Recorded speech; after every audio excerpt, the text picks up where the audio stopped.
Bonjour, bonjour. Alors, dans ce tuto, aujourd'hui, nous allons parler de couleurs. Pas de colorimétrie en général, des espaces colorimétriques, etc. Non, non. Nous allons parler de couleurs, c'est-à-dire de l'aspect un petit peu mécanique de la couleur, comment, de quoi est constituée une couleur, ce qui va nous permettre, une fois qu'on l'aura mieux compris, de pouvoir manipuler les couleurs, de les transformer.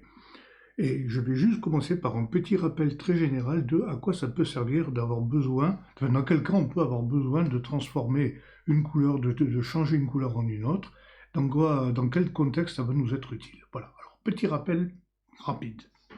Voilà, alors vous savez qu'il existe des harmonies de couleurs, c'est-à-dire qu'on ne peut pas marier n'importe quelle couleur avec n'importe quelle autre. Il y a des mélanges, des associations qui marchent mieux que d'autres, qui donnent un effet esthétique mieux que d'autres.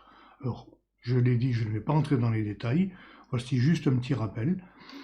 Ceci, par exemple, c'est ce qu'on appelle un monochrome, c'est-à-dire que toutes les teintes que vous avez ici sont toutes dans le vert jaune, elles sont toutes regroupées au même endroit du cercle colorimétrique. Ça s'appelle une monochrome parce qu'il n'y a qu'une seule couleur de base, une seule teinte. Ceci, c'est une complémentaire. Vous avez deux teintes de base, des tons chauds orangés, et à l'opposé du cercle chromatique, vous avez des bleus, quelques nuances de bleu, quelques nuances d'orangé, et ça donne donc ceci une harmonie qu'on appelle une complémentaire, parce que les couleurs se complémentent, elles sont à l'opposé l'une de l'autre, mais elles se complémentent pour créer une harmonie. Ici, vous avez une analogue, voilà, c'est un petit éventail de teintes sur un angle de 90 à 100, 120 degrés maximum du cercle chromatique, et toutes les teintes de la couleur se retrouvent là-dedans. Ceci est un cas particulier, ça s'appelle une dyade, hein, c'est la même chose, mais au lieu d'être sur tout l'éventail, les teintes sont regroupées sur les deux extrêmes. Là, le principe est le même, mais avec trois, c'est une triade, vous avez trois teintes de base qui sont à peu près la même distance les unes des autres sur le cercle chromatique. Voici quelques exemples donc de ce que sont les harmonies, une petite piqûre de rappel très rapide. Évidemment, il y en a beaucoup d'autres, mais on ne va pas en dire plus, c'était juste pour vous rappeler de quoi il s'agit. De même qu'elles présentent des harmonies, les couleurs ont aussi un sens, c'est-à-dire elles correspondent à des émotions, elles provoquent en nous des émotions, des sentiments. Voilà une image qui a été extraite d'un film d'horreur, donc il y a cette ambiance verdâtre, inquiétante. C'est évident que si je remplace cette ambiance verdâtre par la même en rose, ça fait beaucoup moins peur, c'est beaucoup moins impressionnant pour le spectateur, quoi, hein. À l'inverse, là, on a le charmant minois de Catherine Deneuve, sur fond rose à souhait. Si je remplace par une teinte verdâtre, c'est tout de suite beaucoup moins glamour, beaucoup moins plaisant à regarder. Mais lorsqu'on se prépare à prendre une scène en photo, comme celle-ci par exemple, on n'a pas souvent, et même on a rarement, les teintes exactes qu'on aurait voulu. C'est donc important de savoir comment les décaler, les couleurs, comment les remplacer, de façon à avoir la scène qu'on voudrait. Par exemple, je suis ici devant cette scène, j'aimerais bien que ce soit les couleurs de l'or bleu, que ce soit des jolies teintes de coucher de soleil. Il est donc important de comprendre comment les couleurs sont constituées, et de connaître les outils qui vont permettre de transformer cette photo en celle-ci, par exemple. Alors bien sûr, le choix des outils va dépendre de la photo, des teintes qu'on a au départ et de celles qu'on veut obtenir à l'arrivée, des outils qu'on maîtrise plus ou moins, et là par contre on peut intervenir, parce que les outils, c'est très simple de les étudier, d'en maîtriser beaucoup pour avoir beaucoup plus de possibilités, être plus libre de choisir la méthode qui convient le mieux à la photo, de façon à obtenir exactement le rendu qu'on voudrait avoir. Donc je l'ai dit, pour bien maîtriser, pour bien dompter les couleurs, il faut bien les comprendre et savoir comment elles sont constituées, comment elles sont représentées en numérique dans notre ordinateur et dans Photoshop en particulier. En gros, il y a trois façons principales de représenter des couleurs. Il y a la méthode CMJN, cyan, magenta, jaune, noir. Les couleurs sont constituées d'un pourcentage de cyan, de magenta, de jaune et de noir, et par ce mélange et ces dosages, on va obtenir toutes les couleurs. Le CMJN, on ne va pas s'en occuper ici, c'est un mode de représentation des couleurs qui est pratiquement réservé à l'impression. La méthode LAB, c'est une méthode qui est constituée donc de trois échelles, un mélange de trois échelles. L'une, c'est la luminosité simplement de la couleur, c'est-à-dire du noir au blanc en gros, et puis un mélange de deux dosages, un axe qu'on appelle l'axe A qui va du bleu au jaune, un autre qui va du vert au magenta, Et avec le mélange de ces deux et la luminosité, on obtient aussi toutes les couleurs possibles. Cette représentation en modèle AB, on ne va pas s'en occuper non plus. Elle est utilisée essentiellement par les logiciels pour les calculs internes et les conversions de couleurs d'un mode dans l'autre, d'une image à l'autre. Bref, c'est très technique, on ne va pas s'en occuper. On travaille rarement en lab, c'est le logiciel qui s'en occupe. Par contre, le RVB, rouge, vert, bleu, ça c'est le mode de représentation. D'abord, c'est le mode avec lequel nos yeux perçoivent les couleurs. Au fond de nos yeux, sur la rétine, on a des petites cellules qui s'appellent des cônes. Certaines sont sensibles au rouge, d'autres au vert, d'autres au bleu. Les capteurs de nos appareils photo, on les a fabriqués comme nos yeux. Et il y a aussi des petits photocytes qui sont plus sensibles au rouge, au vert ou au bleu. Et c'est avec un mélange de ces trois couleurs qui sont dosées, chacune étant dosée de 0 à 255. Il y a donc 256 valeurs possibles de rouge, 256 de vert, 256 de bleu, et ce mélange des 256 au cube, ça fait un chiffre astronomique, ça donne le nombre de couleurs qu'on peut représenter donc en RVB, et ça c'est le mode de représentation principal. Alors comment fonctionne le RVB? Eh bien voilà, un rond tout rouge, un rond tout vert, un rond tout bleu, ça ce sont des couleurs pures, c'est-à-dire que si on regarde exactement, voilà, ici, vous voyez en rouge, vert, bleu, RVB. Si je me promène avec ma souris sur les teintes, vous voyez qu'ici, il y a 255 de rouge, 0 de vert, 0 de bleu. Ici, c'est 255 de vert, 0 les deux autres. Et ici, c'est 255 de bleu et 0 des deux autres. C'est vraiment le mélange des couleurs pures. Si je prends le rouge et que je le fais chevaucher avec le vert, à l'intersection, regardez ce qui se passe, toujours le RVB, à l'intersection, on a 255 de rouge et 255 de vert. Et ça donne du jaune. Si ce rouge, si je le mélange avec le bleu, on obtient du magenta. Et si le bleu, je le mélange avec le vert, à l'intersection, on a du cyan. Et si je mélange les trois, à l'intersection, on a, regardez en haut dans le rectangle, 255, 255, 255, c'est-à-dire du blanc. Voilà. À l'inverse, 0, 0, 0, ça correspond au noir. Voilà. Avec ces trois teintes, rouge, vert, bleu, et les différents mélanges, et surtout les différents dosages, on va pouvoir faire toutes les couleurs, et c'est avec la compréhension, c'est très important de comprendre ce système-là, parce qu'avec ça, on va pouvoir manipuler les couleurs comme on le veut. Même si, comme je vous l'ai dit, on ne va pas utiliser le cyan, magenta, jaune, noir, en réalité, on va quand même travailler dessus. On ne va pas travailler avec la représentation en cyan, magenta, jaune, noir, mais on va quand même travailler avec les couleurs, puisque l'opposé du vert, vous voyez que c'est le magenta. Chaque couleur, son opposé est constitué du mélange des deux autres. L'opposé du vert, c'est le mélange du rouge et du bleu qui fait le magenta. L'opposé du rouge, c'est le cyan qui est constitué du vert et du bleu, et l'opposé du bleu, c'est le jaune constitué du vert et du rouge. Voilà. Ça, c'est la base. Une fois qu'on a compris ça, on a compris une bonne moitié de tout ce qu'il y a à comprendre pour manipuler les couleurs. Avant d'attaquer vraiment les conversions des couleurs, un dernier point un petit peu théorique, il existe une autre façon de représenter les couleurs à part le mélange de rouge, vert, bleu avec les chiffres qui correspondent à chacun des canaux rouge, vert et bleu. Et un autre moyen, c'est ce qu'on appelle le TSL, vous le voyez ici, teinte, saturation, luminosité. Alors, qu'est-ce que ça veut dire, teinte, saturation, luminosité? La teinte, c'est ce qu'on appelle dans le langage courant la couleur. En réalité, nous, photographes, on appelle ça la teinte. La teinte, c'est le vert, c'est le violet, c'est le rouge, c'est les couleurs de tous les jours. Mais ça suffit pas d'indiquer juste la teinte. Si je vous dis j'ai une voiture bleue, vous savez comment elle n'est pas. Vous savez qu'elle n'est pas jaune, vous savez qu'elle n'est pas verte, vous savez qu'elle n'est pas mauve. Mais vous savez pas de quel bleu elle est exactement. Parce que des nuances de bleu, il en existe des centaines, peut-être des milliers.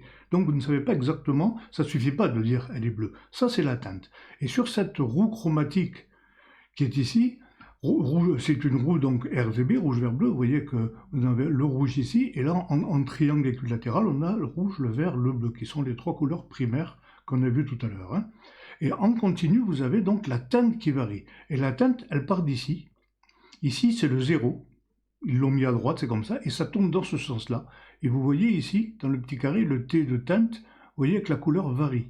Ne vous occupez pas des deux autres chiffres. Hein. Mais vous voyez qu'à mesure que je tourne, le chiffre augmente. Là, j'arrive à 180, je continue, j'arrive là de nouveau, 300, 359, 360 et 0, j'ai fait le tour. Donc la teinte, c'est une valeur donc qui est indiquée simplement par un chiffre de 0 à 359 et qui va donc indiquer à quel endroit du cercle chromatique je me trouve.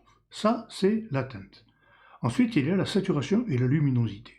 Pour expliquer ce que c'est la saturation, je vais vous faire une petite démonstration avec un petit papier blanc et un crayon de couleur, comme on a tous les écoliers. Voilà, c'est une couleur rouge-marron. Regardez ce qu'on va faire. Je vais colorier devant vous un petit peu, comme ceci, j'espère que vous le voyez. Ici, je vais faire un autre coloriage. Et ici, un troisième. Voilà. Est-ce que vous les voyez? J'espère que oui. Ici, j'ai à peine caressé le papier. Ici, j'ai appuyé un petit peu plus. Et ici, beaucoup plus. Et vous voyez que ça fait 3 nuances différentes. Pourquoi? Parce qu'en appuyant davantage, de plus en plus de là à là, non, c'est le contraire, de là à là, pardon, j'ai déposé plus de couleurs. La saturation, c'est ça. C'est la quantité de teinte qu'on dépose. C'est le même crayon, c'est donc la même teinte, mais j'ai déposé plus ou moins de cette teinte. Donc, il y en a davantage. Donc, ça, c'est ce qu'on appelle la saturation. Et ça va donc de 0 à 100, selon les échelles qu'on utilise. Mais la saturation, n'oubliez pas ça, c'est la quantité de couleurs. Ça n'a rien à voir avec le fait que ce soit clair ou sombre ou noir ou blanc ou n'importe quoi. C'est la quantité qu'on a déposée sur un support ou dans une représentation numérique. Et la luminosité, qu'est-ce que c'est que la luminosité? Bon. Voici une photo qui a été prise en studio. Elle est pratiquement brute, elle n'a pas été traitée. Vous voyez, ça penche, on voit le bord du fond, un morceau du trépied qui tient le flash, voilà. Ce qui est intéressant, c'est que là, le modèle était devant un fond, qui était évidemment un fond uni, c'est un papier spécial pour les fonds photos. Et vous voyez que si on regarde les informations, la teinte du fond, évidemment, elle est la même partout. Vous voyez, elle est de 33. Si je me promène, bon, il y a des petites nuances, aussi à cause de la photo, mais vous voyez que partout où je me promène, on est à 33, 34, 35, c'est très stable. Si on regarde la saturation, également, on est à 35 ici, là on est à 30, 28, voilà. C'est similaire, on est à peu près partout à la même saturation, et c'est tout à fait normal, c'est le même fond qui est partout. Par contre, si on regarde la luminosité, ici on est à 59, ici 49, ici 51, là dans l'ombre du modèle on est à 35, ici on est à 60, vous voyez qu'il y a des grosses variations. La luminosité, c'est ça. La luminosité, souvent, ça vient de l'extérieur. Évidemment, c'est une caractéristique de la couleur au moment où on la regarde. Mais la luminosité n'est pas dans l'ADN de la couleur, j'ai envie de dire. Ça vient de l'extérieur. C'est si vous... Voilà, là, par exemple, le fond est uni, il est rigoureusement uni, mais à l'endroit où le modèle est passé, derrière, il y a une ombre. Le fond est exactement le même ici et là, évidemment, on ne l'a pas découpé, on ne l'a pas remplacé par un autre plus sombre. Mais donc la teinte et la saturation sont identiques, par contre, la luminosité est inférieure. Voilà, la luminosité, ça vient de l'extérieur. Nous allons donc voir maintenant concrètement dans Photoshop les outils qui nous permettent d'influer sur les couleurs de manière à les modifier. Nous allons voir ces outils du plus simple au plus complexe, mais aussi du plus simpliste au plus complet, au plus puissant. Donc on va attaquer avec le premier de ces outils, qui est l'outil de teinte saturation. Alors le teinte saturation, donc c'est un calque de réglage. Donc je crée un calque de réglage de type teinte saturation, qui apparaît de cette façon-là. Alors le look qu'il a là, il a changé assez récemment. À l'heure où je tourne cette vidéo, on est en fin mai 2025. Et c'est la version de Photoshop 26.7.0. Voilà. Donc il a cette apparence. Si vous ne l'avez pas comme ça, c'est que soit il y a eu une mise à jour depuis cette vidéo et je ne peux pas savoir comment c'est, soit vous êtes avec une version plus ancienne et les pastilles de couleurs que vous avez là, vous les aviez dans un menu déroulant. Voilà, mais ça revient à peu près au même. Hein. L'outil n'a pas non plus été révolutionné dans sa façon d'être utilisé. Dans la présentation, oui, mais pas dans la manière d'être utilisé. Alors, qu'est-ce qui fait cet outil? Vous voyez qu'il y a 3 curseurs teinte, saturation, luminosité. Le curseur de teinte, on retrouve la roue chromatique, sauf que là, elle est en rond, là, elle est en droit. Hein. mais ça revient au même, elle va du rouge au rouge, ça recommence au début, voilà, c'est cyclique. Il faut imaginer que ce bout-là est collé à celui-là. Et ici, on a deux petites réglettes de couleur qui représentent aussi tous les dégradés de couleur, et marquées avant-après. Alors celle du haut représente les couleurs d'origine, les couleurs de départ de la photo, du document en cours, et l'autre représente les modifications qu'on a fait. Alors pour l'instant, elles sont rigoureusement identiques parce qu'on n'a encore absolument rien fait. Si je déplace le curseur de teinte, regardez ici ce qui va se passer, vous voyez que ça décale la tirette du bas par rapport à celle du haut. Mais regardez aussi sur la photo ce qui se passe dans le même temps, c'est que les couleurs sont aussi décalées, bien sûr. Alors ça marche comment? Au départ, on a le rouge en face du rouge, mais si je décale pour que le rouge donc est bien rouge ici, si en face du rouge maintenant je décale pour mettre du bleu, vous voyez que mon rouge ici est devenu du bleu. J'ai décalé. Alors là, sur l'aérochromatique, c'est facile à comprendre, mais on va pouvoir appliquer ça sur une vraie photo. Alors, les petites pastilles de couleur qu'il y a ici servent à ceci. Celle de gauche, elle sert à taper sur l'ensemble de la photo. C'est-à-dire les décalages que je vais apporter, les réglages que je vais apporter avec mes trois curseurs vont concerner l'ensemble de l'image. Si je choisis une des pastilles, je vais agir dans le canal colorimétrique correspondant. Par exemple, si je reprends le rouge de tout à l'heure ici, et que maintenant je décale, vous voyez que ça ne décale plus toute la photo, mais seulement la pastille du rouge et un petit peu les deux voisines qui contiennent du rouge, en partie. Voilà. Alors, vous avez vu aussi que dès que je réinitialise, dès qu'on choisit une des pastilles, ici, vous voyez qu'ici il y a une réglette qui apparaît, une espèce de parenthèse qui dit dans quelle zone on agit. Voilà. Alors, entre les deux petits traits, on agit à 100%, le décalage agit se réalise à 100%. Au-delà des petits triangles, à droite de celui-ci, à gauche de celui-là, l'influence est nulle. Et entre les deux, vous avez compris, il y a un dégradé. C'est-à-dire que là, je suis à 100%, là, je suis à 0% d'influence. Voilà. Et cette réglette, évidemment, je peux la déplacer librement, non seulement en cliquant sur la couleur du canal que je veux travailler, mais aussi à la main, à la souris, je peux la déplacer. Si je me mets là au milieu des quatre petits éléments, je déplace l'ensemble. Si je me mets entre ces deux-là, je vais déplacer ces deux-là en ensemble. Et bien sûr, si j'en choisis qu'un seul, je ne déplace que celui-ci.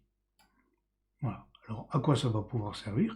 Ça va pouvoir servir à cibler exactement une partie de la colorimétrie d'une image et faire exactement ce qu'on veut. Le bouton coloriser, on ne va pas s'en occuper ici, il ne va pas nous servir dans le contexte de ce dont on a besoin pour travailler nos photos. Voyons sur un exemple concret. Cette photo assez colorée, on va remplacer le rouge par autre chose. Alors, comment je fais ça? Je recrée donc un calque de teinte saturation, on le retrouve, et là il y a un petit ustensile très pratique dont je n'ai pas encore parlé, c'est cette pipette, qui a ici la forme d'un doigt. Et hop, quand on arrive sur la photo, il y a une pipette. C'est comme ça. Donc si je choisis le rouge, regardez ce qui va se passer ici, je clique, tac, voilà, il a reconnu que c'est du rouge, il va agir donc sur le rouge. Mais il a placé les tirettes pas forcément exactement sur le rouge. Il a placé en fonction de la couleur qu'il y a. S'il y a un peu de jaune dans mon rouge, il va le décaler un petit peu plus par là. Voilà. C'est à moi après de modifier ces curseurs. Si je bouge la teinte, vous voyez que ça me décale effectivement le rouge, mais ça me décale aussi le jaune qui est à côté.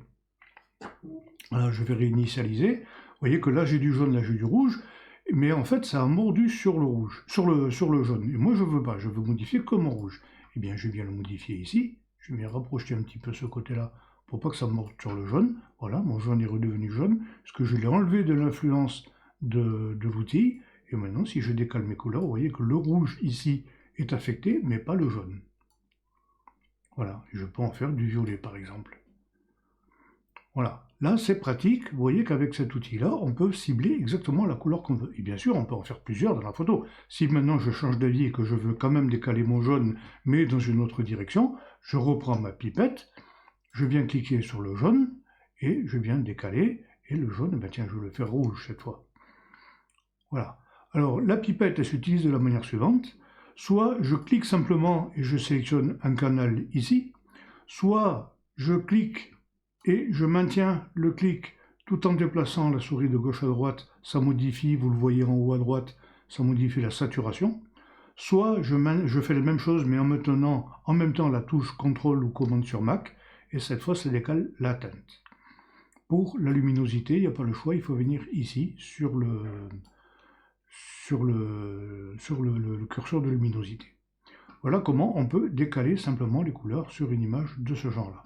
Alors, concrètement, ça va donner, par exemple, voilà, sur cette photo, si je veux changer la couleur du pantalon de cette personne, je crée mon calque de teinte saturation, je prends la pipette, je viens chercher la teinte du pantalon, et je viens décaler.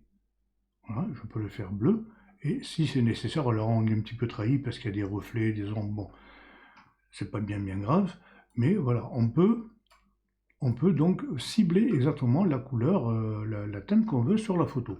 Et si on revient sur cet exemple, si on arrive sur cet exemple d'image, on va s'en servir avec plusieurs outils de cette photo-là, on va appliquer le même réglage sur plusieurs outils. Donc je vais remplacer la seule photo qui a été prise au printemps, je voudrais donner l'impression qu'elle a été prise à l'automne, donc changer la couleur de la végétation. Donc je prends mon réglage de teinte saturation, je viens avec la pipette cibler la teinte de la végétation, donc c'est évidemment du vert, et je viens donc décaler ma couleur, voilà, en faire des teintes un petit peu d'automne. Je vais jouer aussi avec la saturation, l'opacité du calque. Alors évidemment, là, tous les outils habituels de Photoshop sont applicables. On peut utiliser les masques, on peut utiliser les modes de fusion, on peut utiliser la comparaison sur grille, on peut utiliser tous les outils habituels de Photoshop. Voilà. Et là, je suis passé, en quelques clics, je suis passé du printemps à l'automne, et de cette colorimétrie à celle-là. Voilà. Là, c'est assez simple. C'est pas un outil qui va tout faire, mais il rend quand même pas mal de services, il est quand même vachement pratique. Il permet des réglages assez fins grâce au curseur qui est ici. Ah, une chose que j'ai oublié de dire, si on est par exemple, je ne vais pas trouver d'exemple, si les curseurs sont trop près du bord, ou si c'est coupé, ça arrive, je vais réinitialiser, je vais revenir sur cette photo-là, et je vais réinitialiser tout l'outil. Ah ben, il est déjà réinitialisé. Si je viens, voilà, comme ici par exemple, où il y a des curseurs qui sont une partie ici et l'autre partie qui est là. Je vous l'ai dit, c'est cyclique, mais là c'est pas très pratique pour les manipuler. Je peux, en maintenant la touche CTRL ou commande enfoncée et en cliquant sur la tirette du haut, je peux décaler l'ensemble pour recentrer les petits éléments, là, les petits curseurs à déplacer. C'est quand même vachement plus pratique. Voilà l'essentiel de ce qu'on pouvait dire sur cet outil teinte saturation qui rend beaucoup de services, qui a l'avantage d'être très pratique et très rapide à mettre en œuvre. Nous allons voir à présent un autre outil, ou plutôt une autre technique, c'est pas proprement parler un outil, mais ça permet quand même de modifier les couleurs. Alors là, on va vraiment remplacer, on va pas simplement décaler une couleur, on va vraiment remplacer une couleur par une autre. D'une façon qui va quand même préserver les informations importantes qui nous intéressent sur la photo. Alors voilà, sur cette photo-là, c'est une situation un petit peu amusante parce que cette jeune femme était en train de poser pour un photographe qui était là sur le pont. Je suis passé par là, j'ai un petit peu parasité la scène, j'ai fait l'opportuniste et j'en ai profité pour faire quelques photos.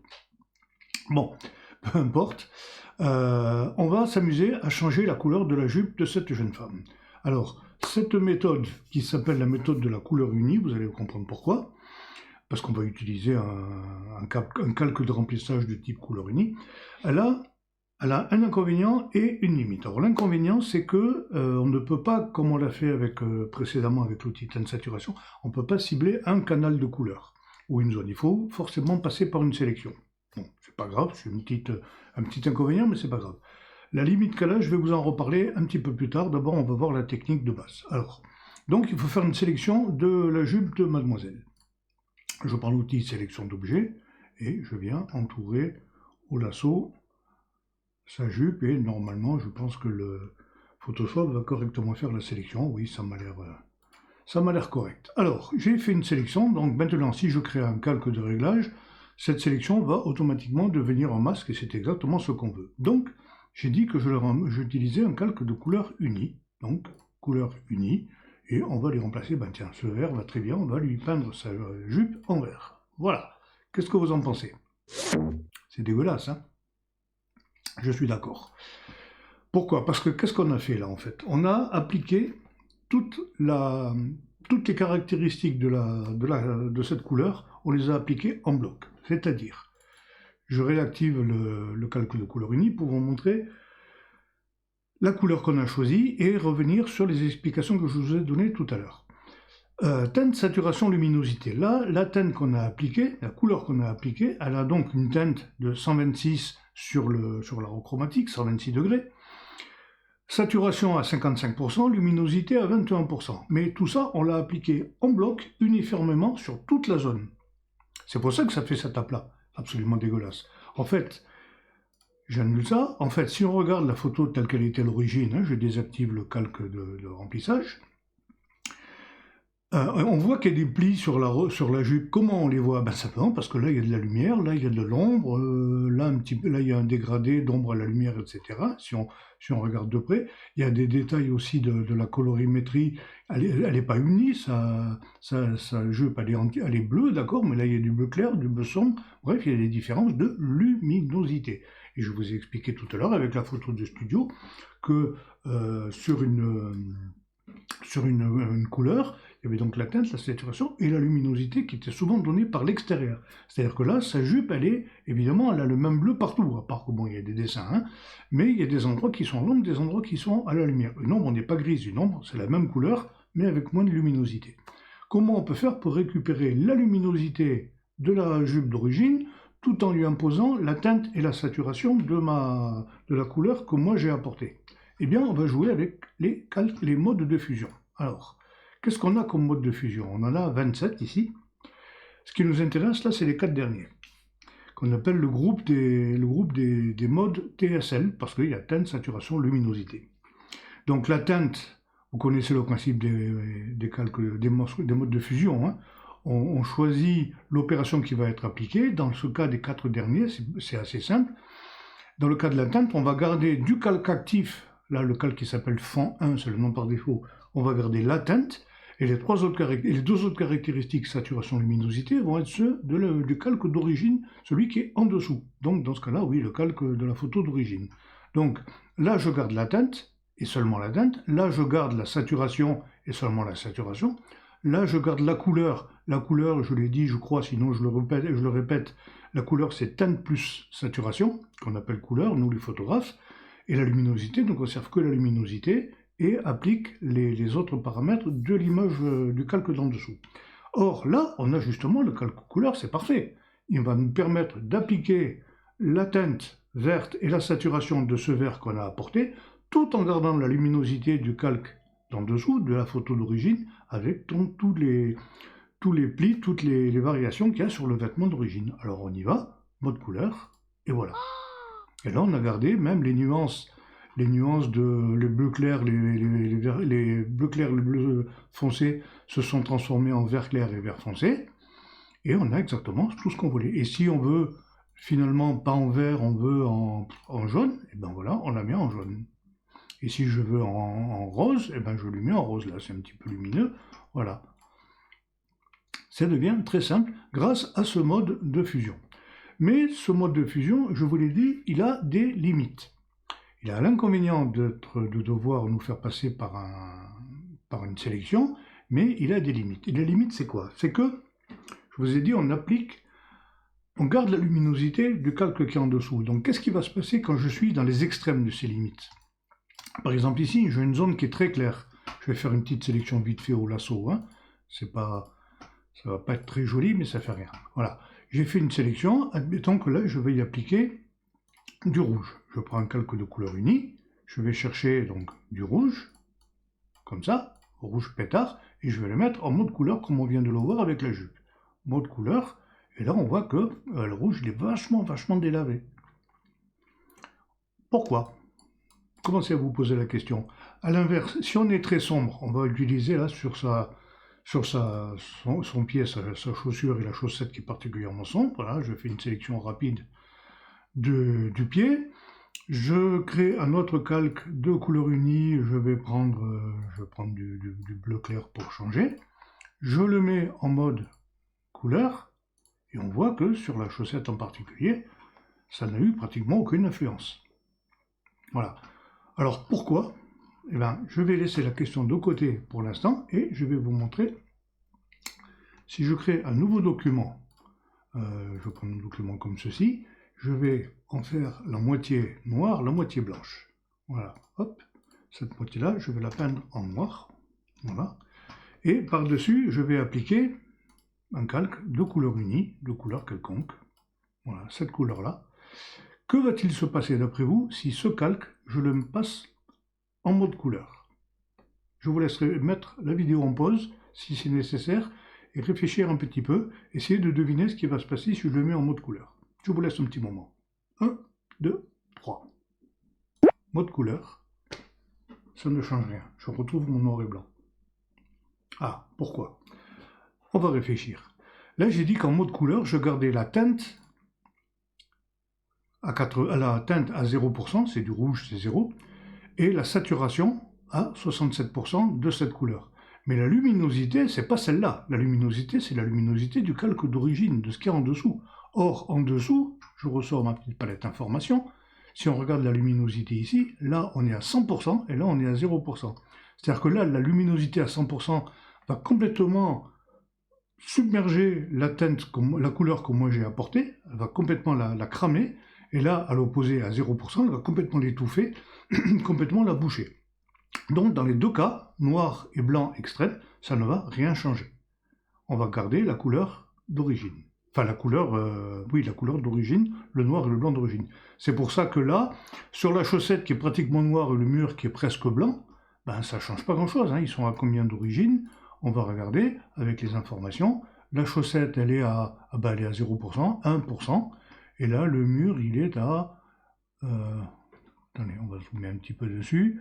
Voilà, 94-93%, ce qui fait beaucoup. Alors, c'est pas complètement blanc et la chaussette n'est pas complètement noire, mais enfin, il n'y a pas grand-chose qui passe. Parce qu'on est vraiment étouffé par la présence de ce truc-là. J'en profite pour vous poser une autre devinette. Imaginons l'inverse. Ce calque-là, je vais le remettre en mode normal. C'est celui-ci que je vais mettre au-dessus. Et c'est celui-ci, le calque, le domino noir et blanc, que je vais mettre en mode couleur. Et là, d'après vous, qu'est-ce qui va se passer? Je vous laisse encore un petit moment pour réfléchir. 1, 2, 3. On essaye. Ça fait du gris. Ça fait du gris partout. Pourquoi est-ce que ça fait du gris? Si je remplace le domino noir et blanc par un dégradé, regardez, on va faire un dégradé noir, du noir au blanc. Voilà, vous voyez que là, c'est un dégradé et ça n'a absolument rien changé. Je le fais dans l'autre sens. Le dégradé est bien dans l'autre sens, ça ne change rien. Si je change la couleur, ça va changer le gris. Mais c'est tout ce que ça fait. Ça ne remet pas de la couleur. Pourquoi? Pour les mêmes raisons. Pour les mêmes raisons. C'est-à-dire que là, j'ai pris la teinte et la saturation de la couleur qu'il y a ici. Or, la couleur qu'il y a ici, regardez, la saturation elle est à 0%. Et là, dans le blanc, elle est aussi à 0%. Donc en fait, il n'y a aucune couleur, puisqu'il n'y a aucune saturation. Et aucune couleur, ça veut dire quoi? Ça veut dire que du calque qui est en dessous, on ne prend que la luminosité. La luminosité ici étant à 59%, ça se traduit par ce gris. Et effectivement, si on prend n'importe quelle photo et que par-dessus je lui mets par exemple un calque de couleur unie tout noir 000 et que je le mets en mode couleur, ça me va faire une photo en noir et blanc. Entre parenthèses, c'est un excellent moyen de passer une photo en mode noir et blanc. Et ceci, quelle que soit la valeur de gris. Un gris, c'est quand les trois valeurs, rouge, vert, bleu, sont identiques. Et vous voyez que là, si je mets par exemple 63 3 fois, 178 3 fois, 255 3 fois, ça ne change rien à la photo. J'ai toujours en noir et blanc, parce que j'ai toujours que ce qui apparaît, ce n'est que, dans tous les cas, la luminosité de celui qui est en dessous. Et en dessous, j'ai cette image-là, et donc c'est traduit par les valeurs de luminosité qu'on voit ici. Ça devient du noir et blanc. Voilà. On va, comme promis, s'attaquer à la photo. Je vous ai dit que cette photo-là, cette transformation, on la ferait avec tous les outils que je vais vous présenter. Donc là, on va utiliser le calque de couleur unie pour remplacer la végétation printanière par une végétation d'automne. Donc je l'ai dit aussi, il faut commencer par faire une sélection. Alors la sélection, pour ça, on va la faire avec la plage de couleurs. Voilà, ben, elle est déjà faite parce que j'avais dû la faire précédemment quand j'ai préparé mon petit tuto. Donc voilà, j'ai un bon... Bah, on va la refaire. On va la refaire, voilà. Je clique une première fois dans le vert, et maintenant soit je prends la pipette plus, soit je maintiens la touche Shift enfoncée. Moi je préfère, je trouve ça plus pratique. Voilà, et je viens cliquer sur plusieurs nuances de vert, toutes les nuances de vert qu'il y a ici, pour toutes les prendre. Voilà, par contre je fais attention à ne pas déborder, sinon je vais attraper aussi autre chose. Je monte un petit peu la tolérance, voilà, je reviens à peu près à ce que j'ai fait précédemment, bien sûr. Je confirme, j'ai une sélection qui englobe toutes les parties vertes de ma photo. Et donc, à partir de là, je crée un calque de couleur unie, et je veux un ton ocre, un ton qui évoque l'automne, c'est-à-dire un ton ocre. Alors un ton ocre, c'est quoi? Ben, c'est un orange très sombre. Voilà, on va venir par là, on le modifiera, hein, c'est un petit peu trop sombre. Je vais le modifier évidemment. Hein. Je le passe en mode couleur, voilà. Et maintenant, je vais venir jouer un petit peu sur l'opacité, affiner un petit peu la couleur. Voilà. Voilà. Entre parenthèses, ce système-là permet aussi de faire des virages, qu'on appelait à l'époque de la photo argentique des virages, c'est-à-dire qu'on donnait une dominante à la couleur. Regardez, ici par exemple, ce que je peux faire, je vais supprimer ces quatre calques. Si je veux donner un petit air un petit peu rétro à cette photo, de mettre une dominante sépia, un virage sépia, il y a beaucoup de gens, quand on leur parle de faire un virage ou de mettre une dominante, ils commencent par passer la photo en noir et blanc et après ils appliquent une couleur. C'est pas nécessaire de faire ça, puisque là, passer en noir et blanc, on l'a vu, ça revient à ne garder que la luminosité. On sait garder que la luminosité, c'est le noir et blanc. C'est le mode couleur, pardon. Donc je vais créer un calque de couleur unie. Je vais donc venir chercher une teinte sépia, on va l'affiner tout à l'heure, et je me mets en mode couleur. Alors en mode couleur, donc ça n'a pris que la luminosité, c'est comme si j'étais en noir et blanc, et ça vient appliquer cette couleur. Et là, je vais venir, voilà, donner une petite teinte sépia. Comme ça, il faut y aller mollo avec les teintes sépia. Je peux aussi jouer sur l'opacité. Vous voyez qu'elle est très sombre, mais j'ai passé ma photo en sépia. Ça lui fait un petit air rétro qui va bien avec le déguisement de la demoiselle. Je trouve ça assez amusant à faire, ainsi que sur la photo de la jolie cathédrale d'Albi, qui a gagné 6 mois de calendrier en quelques clics. Voilà, pour cet outil, je pense que j'ai dit l'essentiel. Alors, on en arrive à un autre outil qui va nous permettre de changer la colorimétrie. Et c'est un outil qui est, à mon avis, et pas qu'à mon avis d'ailleurs, je veux dire, je ne suis pas le seul à le penser, qui est le plus puissant outil de réglage de Photoshop.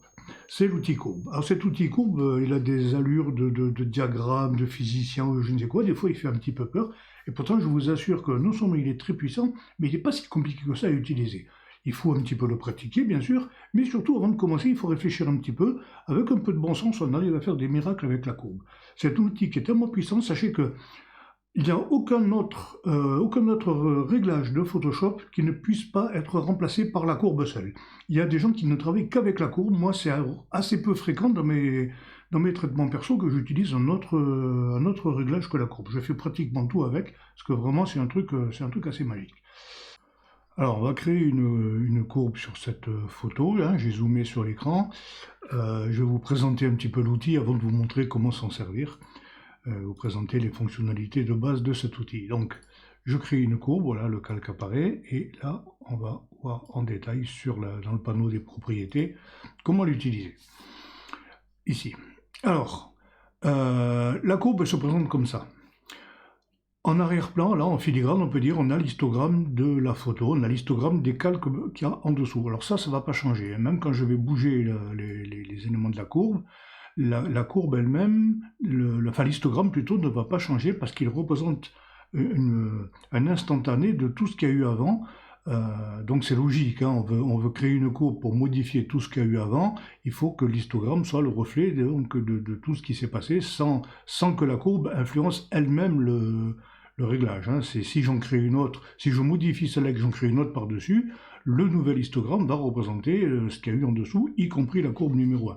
Mais là non. Donc on a cet histogramme qui nous est bien pratique en arrière-plan. Là, on a une pipette qui va nous permettre donc de cliquer ici, par exemple, vous voyez sur la courbe, là, vous avez le point qui se déplace en fonction de l'endroit où j'ai mis ma pipette. Voilà, et si je clique, tac, il fixe un point sur lequel je vais pouvoir agir. Ok, pour supprimer un point, c'est très simple, on le prend, on le tire en dehors et on relâche, il disparaît. Voilà.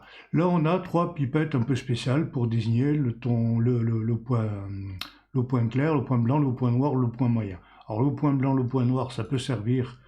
Le point, voilà, le point noir, il est par ici. Et le point moyen il est plus difficile à déterminer visuellement. Quel est le point le plus moyen de l'image? Il y a des techniques pour ça, je ne vais pas vous les présenter ici maintenant, parce que ce serait hors sujet. Hein.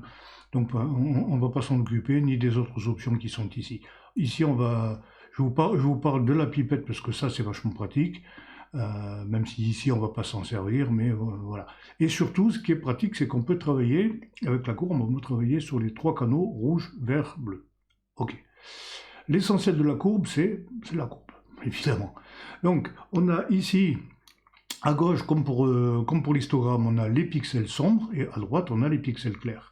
Mais là où ça change, c'est que on a l'habitude qu'en vertical, l'histogramme représente la quantité de pixels de cette valeur. Alors c'est bien le cas pour l'histogramme qui est en filigrane. Par contre, l'échelle qui est ici ne va pas représenter la quantité, il va représenter la valeur de ce pixel. Alors au départ, par défaut, quand on vient de la créer, comme c'est le cas ici, ou quand on réinitialise, la courbe, elle est, bon voilà, le pixel le plus sombre, il est à 0.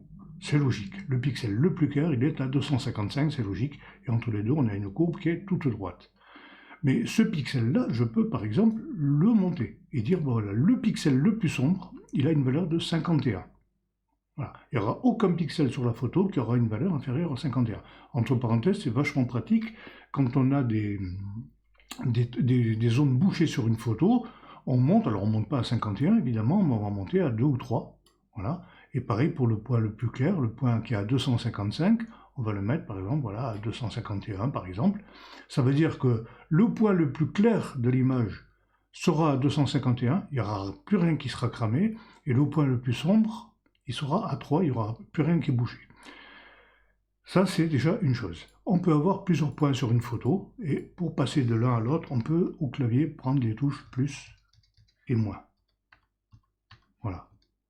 Et ça passe d'un point à l'autre. On peut en mettre autant qu'on veut, hein, ou enfin si, il y a 256 valeurs, on peut en mettre 256. Ce qui est pratique, alors je réinitialise la courbe, ce qui est pratique, c'est que donc je vais pouvoir prendre un point moyen, vous voyez ici il y a un pic de point moyen, un pic de point de valeur moyenne et un autre ici, je peux ce pic-là, ce point, le monter ou le descendre. Voilà. Je ne suis pas obligé de travailler qu'avec la valeur extrême, comme c'est le cas avec d'autres valeurs, d'autres outils de Photoshop, comme par exemple la courbe niveau. On ne peut pas trop travailler sur différents points. Avec l'outil niveau, je ne vais pas en parler en détail ici, ce serait aussi hors sujet.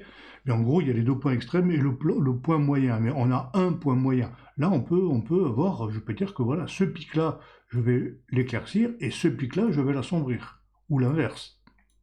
Voilà, et je peux en créer autant que je veux. Je peux faire donc une courbe en S, hein, je vais en reparler tout à l'heure. Courbe en S, ça sert à augmenter le contraste. D'ailleurs, vous voyez que là, ça fait un truc pas trop mal d'ailleurs. En augmentant simplement le contraste.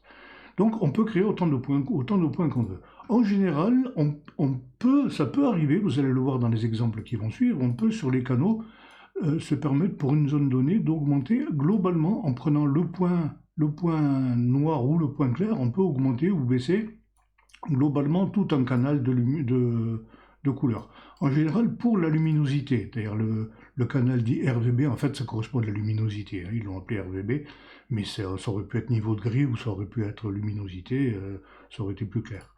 En général, on ne va pas trop tirer sur les extrêmes, à part donc pour le cas où je vous ai dit, pour déboucher le point noir ou décramer le point blanc, on ne va pas trop parce que vous voyez ça fait un truc un peu terrain. Alors ça peut être un genre hein, pour imiter un petit peu les photos anciennes, les photos rétro, on peut s'amuser à délaver les noirs, ça arrive. Ça peut donner un truc sympa. Mais sinon, la courbe de luminosité, la courbe du canal RGB, c'est très très rare qu'on utilise les points extrêmes. En général, on va taper comme ça. Par contre, pour les zones colorimétriques, oui, avec ou sans pipette. Enfin, si, avec la pipette, on va venir taper voilà, sur un ton au milieu. Mais en général, on se sert pour transformer une couleur, vous allez le voir, on utilise les points extrêmes. Voilà, ça c'était pour vous présenter d'une manière très générale l'utilisation globale de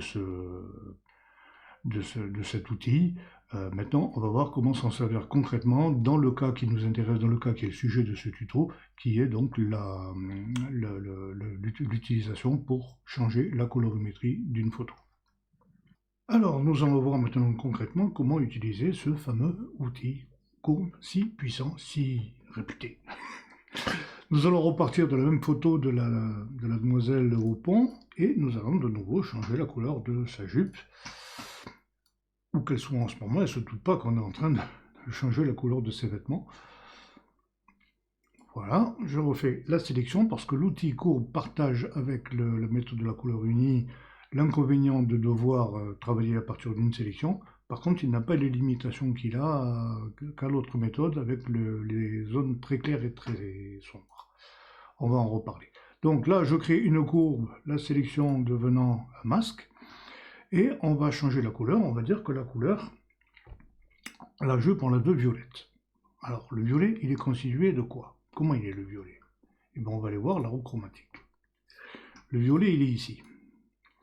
Quand on veut savoir comment est constituée une couleur, on regarde de chaque côté ce qu'il y a. Ben là, il y a du bleu et du magenta. Ou alors, je recule de 2 crans, j'ai du bleu clair, et je avance de 2 crans fuchsia. Je mélange du bleu clair et du fuchsia, ça fera du violet.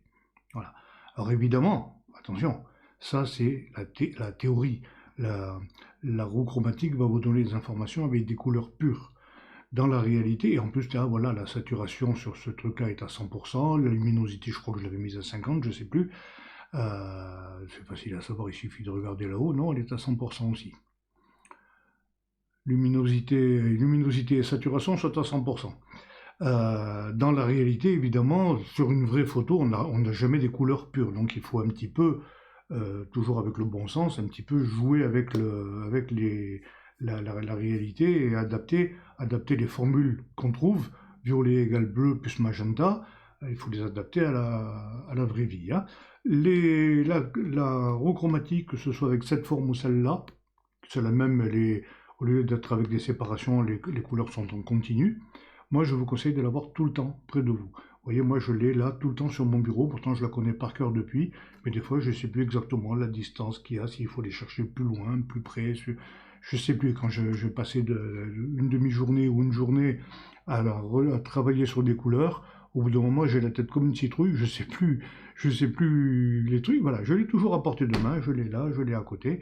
Et ça me dépanne très souvent. Donc, on a dit que le violet, c'est bleu et magenta. Donc, on va revenir.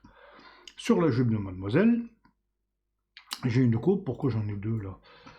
Je ne veux pas celle-là. Je travaille sur celle-là, donc bleu et magenta. Donc, sachant que la jupe est déjà bleue, c'est pas le même bleu, mais c'est un bleu, on va commencer par ajouter du magenta. Alors, la courbe, elle a les 3 canaux, rouge, vert, bleu, qui nous permet donc de travailler comme dessus. Il y a aussi un outil pipette, un outil doigt, et la couche RGB qui est en fait la luminosité. Alors, déjà, première constatation, il n'y a pas de magenta. Comment on va faire? On revient sur le cercle chromatique, et on voit que le magenta, c'est l'opposé du vert. Donc, je ne peux pas ajouter du magenta, mais je peux enlever du vert. Et ça va faire la même chose. Donc, je reviens ici, ma courbe, le canal de vert, et je descends le vert. Et effectivement, vous voyez que si je vais à fond, j'ai le magenta qui remonte. Voilà. Le bleu, on va essayer de le récupérer un petit peu en baissant l'opacité. On va quand même rajouter du vrai bleu extérieur, et je pense que le magenta, qui est quelque part un mélange de, on l'a vu, hein, là, c'est un mélange de bleu et de rouge, hein, il est à mi-chemin entre le bleu et le rouge, je pense que ça manque un petit peu de rouge aussi. Je vous ai dit, c'est la différence entre la théorie et la pratique, et vous voyez qu'avec un petit peu de rouge, on arrive à du violet. Voilà, d'ailleurs, je n'avais pas vu, mais la sélection a pris aussi les plantes, là, c'est pas normal.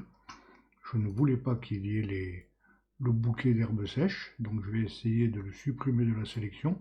S'il veut bien me le faire, ouais, à peu près. Donc je reviens sur ma sélection, et là je vais le remplir de noir, donc couleur de premier plan.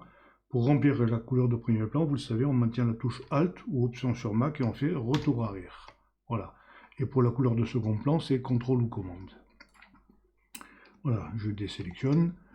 Ouais, il a oublié encore un petit bout là, mais c'est pas grave, on va pas non plus trop chipoter.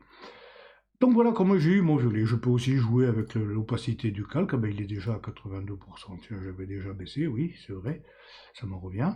Voilà comment on arrive à faire du violet avec en partant du bleu. En fait, on a utilisé le bleu, mais on a complètement remplacé la couleur. Si je veux faire la même chose ici, bien, je vais faire pareil, c'est-à-dire que je vais commencer par créer une sélection.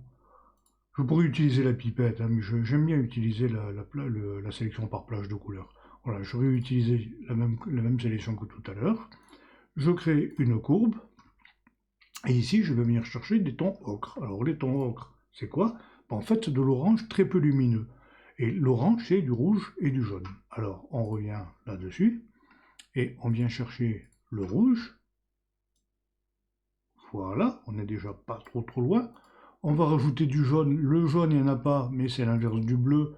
Donc je vais enlever du bleu. Et vous voyez qu'on y arrive. Je viens sur la luminosité.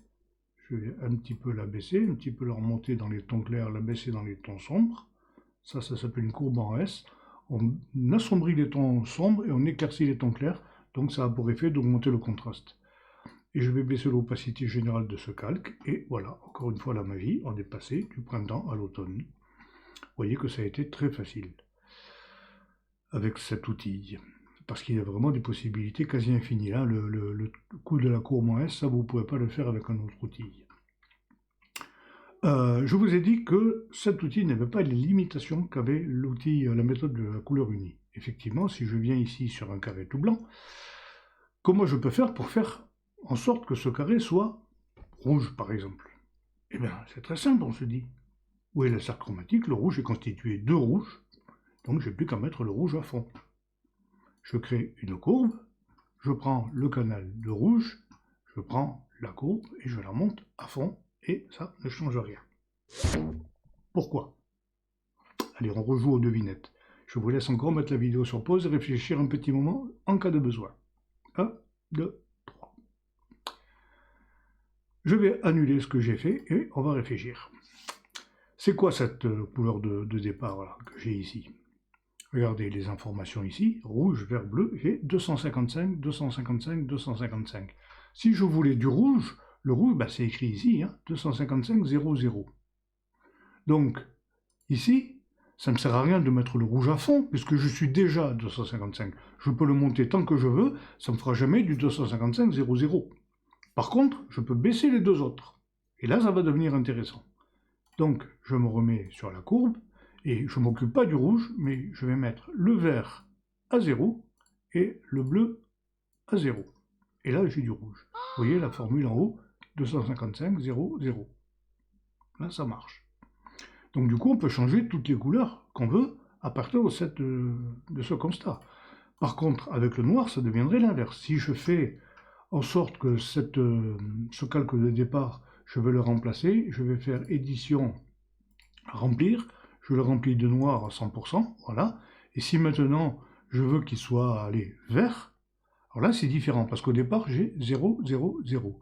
Donc là, oui, je peux créer une courbe, prendre le canal de vert et le monter à 100. Ou alors, si je veux du jaune, je prends le bleu, et je le descends complètement, ça fait du jaune. Ah, bah non. Bah oui, pour les mêmes raisons. Je ne peux pas enlever, je suis déjà à 0. Donc, je ne peux pas enlever ça. Par contre, je peux baisser, je peux monter les deux autres à fond. Je monte le vert et je monte le rouge, et j'ai du jaune. C'est amusant. Regardez ce qu'on peut s'amuser à faire. Regardez, je vais le remettre en blanc. Voilà. Ou en vert. Voilà, on va le remettre, non, on va le remettre en vert. Regardez, je vais chercher une couleur verte, alors vert pur, hein. On va mettre 0, 255 de vert et 0 de bleu, et là, je vais faire du remplissage. Voilà, je remplis au clavier. Oui, pour remplir, hein, pour remplir avec la couleur de premier plan, c'est Alt ou Option, retour arrière. Et pour la couleur de second plan, c'est CTRL ou commande, retour arrière. Voilà. On va réfléchir. On va mettre la roue chromatique à côté et on va réfléchir avec ça. Je vais faire l'inverse. Je vais la mettre de ce côté-là. Voilà. On verra mieux. Le vert, il est ici. Je voudrais du jaune. Il faut que j'ajoute quoi? Eh bien, pour avoir du jaune, je mélange du vert et du rouge. Donc, je prends une courbe, et sur cette courbe, je mets le rouge à fond. Hop, et j'ai du jaune.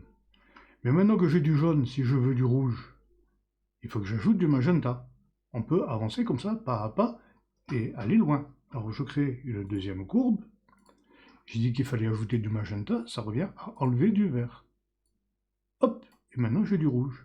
Et on peut continuer. Du rouge, pour avoir du magenta, il faut que j'ajoute du bleu. Donc je crée une courbe, je viens sur le bleu, je le mets à fond, et j'ai du magenta. Pour avoir du bleu, il faut que j'ajoute du cyan. Donc du cyan, c'est l'inverse du rouge, je descends mon rouge, et j'ai du bleu. Et ce bleu qui est ici, si je veux du cyan, il faut que j'ajoute du vert. Voilà, et le vert, il est ici, et je peux le monter à fond, et j'ai du cyan. Et le cyan, si je veux boucler la boucle et revenir avec du vert, il faut que j'ajoute du jaune.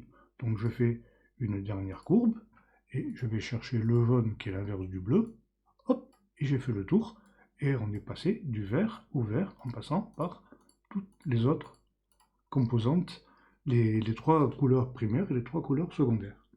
On peut faire encore plus simple. On peut le faire en 2 étapes au lieu de 6. Regardez, je vais supprimer toutes ces courbes et on va réfléchir. Encore, alors je crée une courbe.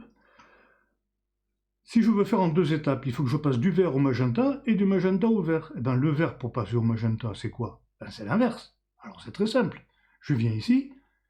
Une première chose qui est sûre, c'est qu'il ne faut plus que de vert. Donc je le mets à 0. Et j'ai du noir.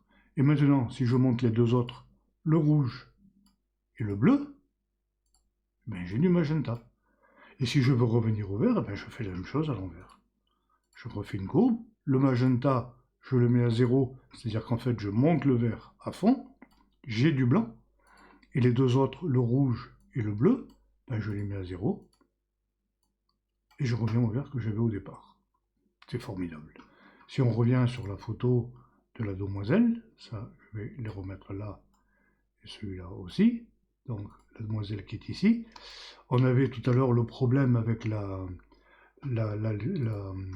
façade très claire qui est à l'arrière-plan. Je ne sais pas s'il va vouloir me faire une sélection comme ça.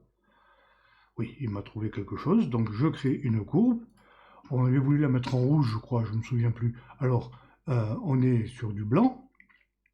Donc ça ne sert à rien que je rajoute du rouge. Par contre, je peux baisser les deux autres. Donc je baisse le vert, je baisse le bleu, et j'ai du rouge. Et après, bien sûr, je joue avec l'opacité. Enfin bon, là, c'est un cas d'école. Hein. J'ai fait un aplat n'importe comment.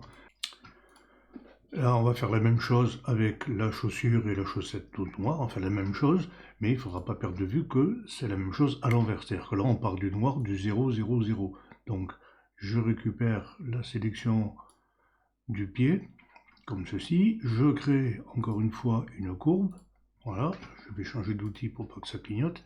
Voilà, j'ai mon masque, et on avait dit qu'on le mettait, je crois, en bleu.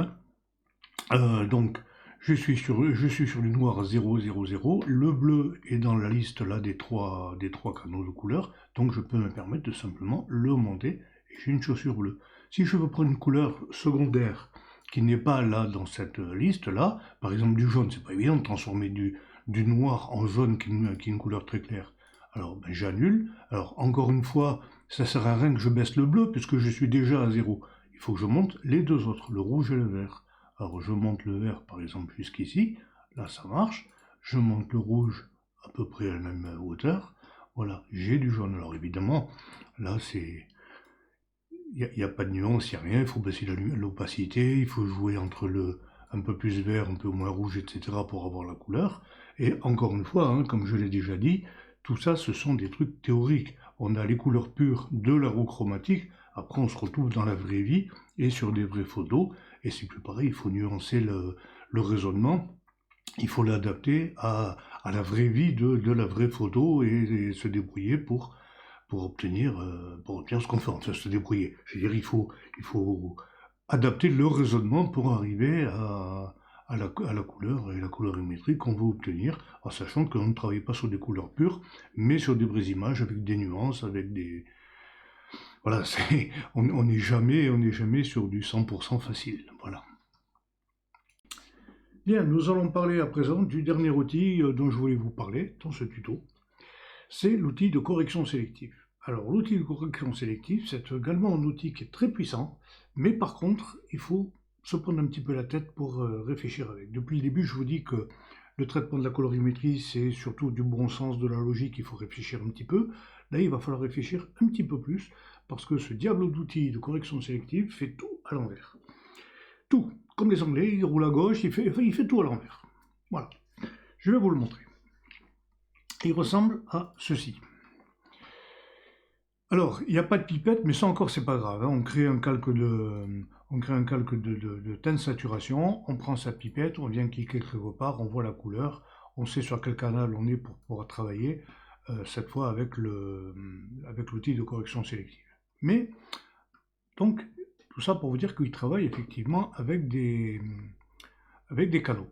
Donc, on retrouve les 6 canaux qu'on avait avec l'outil teinte saturation, c'est-à-dire le canal des 3 couleurs primaires, rouge, vert, bleu, et les 3 canaux des couleurs secondaires, jaune, cyan, magenta. En plus, on a des canaux qui s'appellent blanc, gris et noir, qui sont des termes un peu bizarres pour dire en fait quand on va travailler sur les tons clairs, sur les tons moyens, sur les tons sombres. Je ne sais pas pourquoi ils les ont appelés comme ça, des lubies. Mais le pire, c'est que quand je choisis un canal, par exemple le bleu, les curseurs que j'ai, je me retrouve seulement avec 4 curseurs qui sont, quel que soit le canal de travail, qui sont cyan, magenta et jaune, les 3 couleurs des couleurs secondaires. Et on a le noir, c'est-à-dire que pour la luminosité, on ne va pas travailler sur la luminosité, on va travailler sur le noir qui est l'absence de luminosité. Et quand on va vouloir travailler sur le rouge, le vert et le bleu, comme on fait depuis toujours, ben en fait il va falloir travailler sur leurs opposés, donc il va falloir faire l'inverse de ce qu'on aurait fait si on avait été avec du rouge, du vert et du bleu. Mais il y a quand même pas mal d'avantages à travailler avec cet outil-là. Je vais vous montrer un exemple, par exemple, voilà. On est avec du bleu. Qu'est-ce que ça donnerait avec du bleu si je travaille avec la couleur sélective? Alors voilà, je me mets sur le canal de bleu, j'y suis déjà, ça tombe bien. J'ai fait des masques hein, pour diviser ce carré en plusieurs parties. Si le premier carré, je voudrais qu'il soit magenta, je suis en bleu, je veux du magenta, il faut donc que j'ajoute du rouge. Mais le rouge, quand je suis en canal bleu, ça veut dire qu'il faut que je baisse le cyan. Et ça fait du magenta. Ok. Sur la deuxième partie, là on a vu donc, ce que ça donnait quand on jouait avec le cyan. Là, si je joue avec le magenta, ça fait quoi? Eh bien, j'enlève du magenta, c'est comme si j'ajoutais du vert. Et le bleu, qui est ici, quand j'ajoute du vert, ça fait du cyan. Effectivement, on a du cyan. Et le troisième canal qu'on n'a pas encore exploité, qui est le jaune, si j'enlève du jaune, ben, j'ajoute du bleu, qui en a déjà, ça ne sert à rien. Et si je fais l'inverse que je l'ajoute, ça fait du noir. Pourquoi? Parce que le jaune est l'opposé du bleu. Et comme ça se soustrait, eh ben, si je fais une valeur moins la même valeur, ça fait du 0, c'est-à-dire du noir. Donc là, j'ai du bleu, j'enlève le bleu, ça fait du noir. Je vous l'ai dit, il y a une petite gymnastique intellectuelle. Hein. Je suis en train de me tromper même en faisant le tuto, ça se voit pas, mais ça fait plusieurs fois que je recommence la vidéo, parce que je me trompe à chaque fois. Et pourtant, j'ai un petit peu l'habitude. Mais bon, voilà, c'est comme ça. Avec le blanc, si je veux transformer le blanc en rouge, comment je vais devoir faire? Le blanc, c'est pas la peine d'aller sur le rouge, sur le canal du cyan. Alors déjà, il faut se mettre sur le blanc, sinon ça va pas marcher, quel que soit l'autre curseur. Souvent, il y a des gens qui me disent, ah ben, j'ai voulu changer du bleu, je me suis mis sur le bleu, ça... Non, il faut... Première chose à faire, il faut viser le canal qu'on a. Là, je suis sur du blanc, donc je me mets sur le canal du blanc, donc couleur de ton clair. Là, si je bouge le canal de cyan, Si je l'ajoute, évidemment, ça va me faire du cyan, mais si j'enlève, ça ne va pas me faire du rouge. Pourquoi? Ben, toujours pour les mêmes raisons, hein. J'annule. Je me remets sur le blanc parce qu'il a tout annulé. Vous voyez, on est à 255, 255, 255. Donc ça ne sert à rien de voûter du rouge. Ça, on l'a déjà vu tout à l'heure avec la courbe. Par contre, ce que je peux faire, c'est enlever, ajouter les deux autres. Alors, ajouter les deux autres, ça veut dire, en fait, enlever la couleur opposée. Et si j'enlève du vert, qui est l'opposé du magenta, et du bleu, qui est l'opposé du jaune, je me retrouve avec du rouge. En fait, c'est la même chose qu'on a fait tout à l'heure avec la courbe, mais là, on le fait avec les couleurs opposées au vert et au bleu. Voilà. Au lieu d'ajouter du vert et du bleu, j'enlève du magenta. Au lieu d'enlever du vert et du bleu, j'ajoute du magenta et du jaune, ce qui revient au même, mais en faisant des détours. Alors concrètement, comment faire? Alors par contre, si je veux faire avec du noir, je vais annuler ça. Voilà, la couleur de départ, là, le blanc qu'on avait, je vais l'inverser pour avoir du noir. Je me remets sur mon canal ici, donc je me mets cette fois sur du noir, et si je vais sur du noir, donc j'ajoute sur le noir, et là par contre il faut enlever la teinte. Par exemple, si je mets les trois, si j'enlève le cyan, ça fait du rouge, puisque là on part de 0, 0. Donc là effectivement je monte le rouge, ça me fait 255, 0, 0. J'enlève le magenta, j'enlève le jaune, je me retrouve avec du blanc, 255, 255, 255. Ok. Concrètement, comment ça va faire quand je vais me retrouver sur une vraie photo? On va voir ça. Donc, on se retrouve sur la photo de notre chanteuse Dupont, qu'on commence à bien connaître. Alors, la bonne nouvelle, c'est que là, on n'a pas besoin de passer par une sélection, puisqu'on peut travailler par canal. Donc, je commence par créer ma correction sélective. On va travailler sur la jupe qui est bleue. Je me mets sur le canal du bleu. On a de la chance parce qu'il n'y a pas de bleu ailleurs dans la photo. Un petit peu ici, un petit peu là, mais bon, c'est vraiment rien. S'il y avait d'autres éléments bleus, évidemment, là, il faudrait soit vraiment cibler ce bleu-là, mais c'est pas évident. Là, ce serait beaucoup plus simple quand même de passer par une sélection, hein. Mais là, bon, j'ai la possibilité de faire comme ça, donc on va le faire. Alors, on va essayer de la refaire en violet comme on avait fait tout à l'heure. Bon, alors, il faut ajouter du rouge.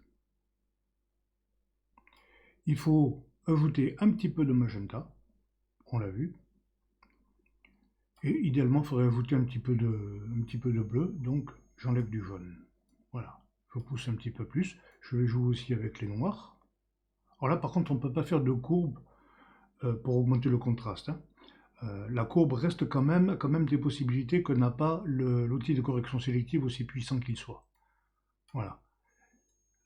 Et là, vous voyez que j'arrive. Alors le truc, c'est que le bleu de sa jupe, ce n'est pas un bleu pur. Donc en fait, il faudrait pouvoir travailler sur plusieurs canaux. Il y a peut-être un peu de jaune, un petit peu, je ne sais pas, il faudrait analyser la couleur. Mais vous voyez que là, on est arrivé à changer la couleur de sa jupe et d'en faire du violet, comme on avait décidé de le faire.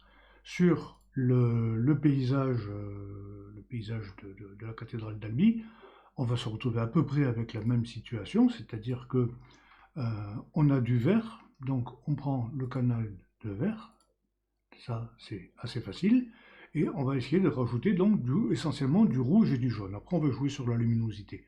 Donc du rouge c'est l'inverse du cyan, donc voilà, je rajoute du cyan. Alors, il faut savoir que c'est pas du vert pur, hein. Souvent ce qu'on voit en vert c'est souvent à base de jaune. Pourquoi? Parce que le jaune c'est une teinte qui est à l'origine naturellement très claire. Donc le vert c'est du bleu et du jaune, hein. Donc sur du jaune, il va falloir un tout petit peu de bleu pour faire du vert. Donc des fois on voit du vert, mais en réalité c'est du jaune à 80%. Donc le vert qu'on a là, je vais travailler sur le canal vert, mais vous allez voir que je vais aussi travailler sur le canal jaune pour peaufiner mon effet. Donc j'ai dit que j'ajoutais du rouge, c'est ce que je viens de faire, et j'ajoute un petit peu de jaune, et je vais jouer beaucoup avec la luminosité, voilà. Et maintenant je vais travailler en plus sur le canal de jaune, et je vais faire à peu près la même chose, je vais ajouter du rouge, vous voyez que ça monte, et je vais ajouter un petit peu de jaune dans le jaune, et là aussi je vais jouer sur la luminosité, et voilà, c'est assez convaincant je trouve, voilà, avant, après. Mais cet outil de correction sélective, il est vraiment très puissant.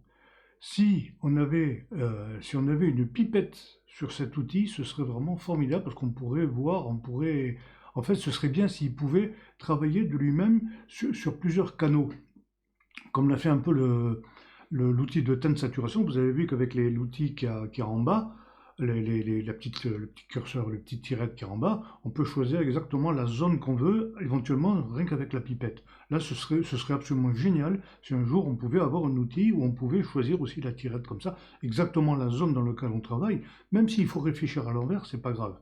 Pour l'instant, je trouve quand même que la courbe reste, personnellement, je trouve que la courbe reste un outil qui est plus facile à utiliser parce qu'il n'y a pas besoin de faire cette gymnastique.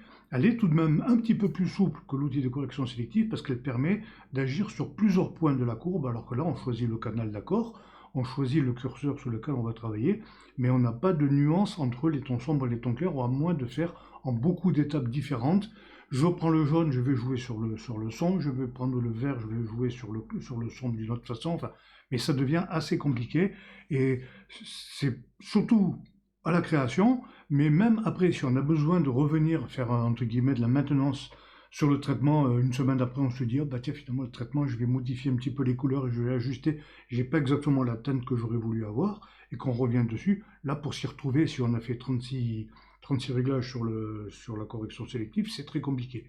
Je connais des photographes qui vont, s'ils travaillent, comme je viens de le faire là, vous avez vu, j'ai travaillé un petit peu sur le bleu, un petit peu sur le jaune, j'en connais qui font 2 calques de correction sélective pour travailler sur les deux séparément, et le nom du calque, ils le renomment bleu et jaune, etc., pour s'y retrouver, pour s'ils ont besoin de faire de la maintenance un petit peu plus tard. C'est pas toujours évident de s'y retrouver, c'est vrai.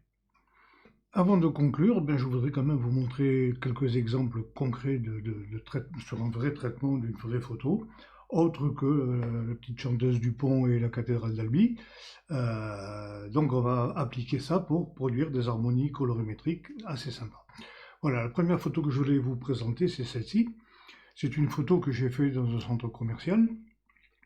Il y a une belle opposition, enfin une belle harmonie plutôt, entre le violet et le rouge, hein. En plus, cette femme qui passait avait un rouge qui était pratiquement le même que celui de le reflet d'un éclairage qui devait se trouver de l'autre côté, là. Et puis il y a cette lumière violette sur la fontaine, et je me suis dit, ben dis donc, si elle avait son pantalon qui était violet, ce serait sympa, ce serait bien.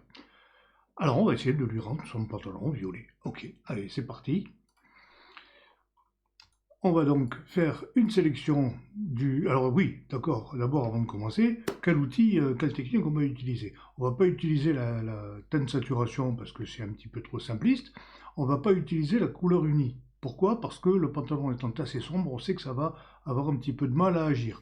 Il y a des reflets qui sont beaucoup plus clairs, des zones qui sont assez claires, des zones qui sont assez sombres. J'ai pas envie de me compliquer la vie, je vais prendre directement la courbe. La courbe, il faut faire une sélection.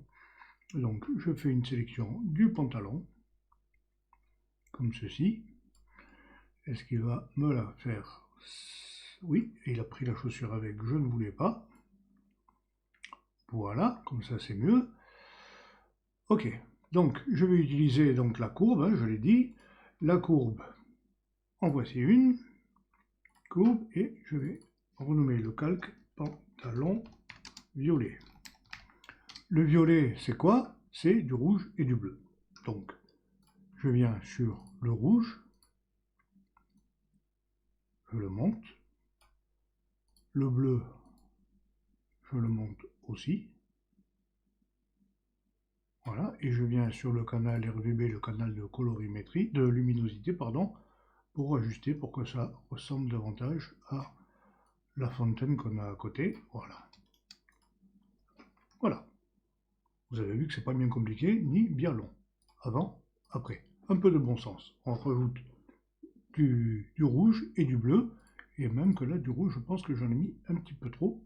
Voilà, c'est mieux comme ça. C'est mieux comme ça. Avant, après. Ok. Deuxième exemple, un petit peu plus complexe cette fois.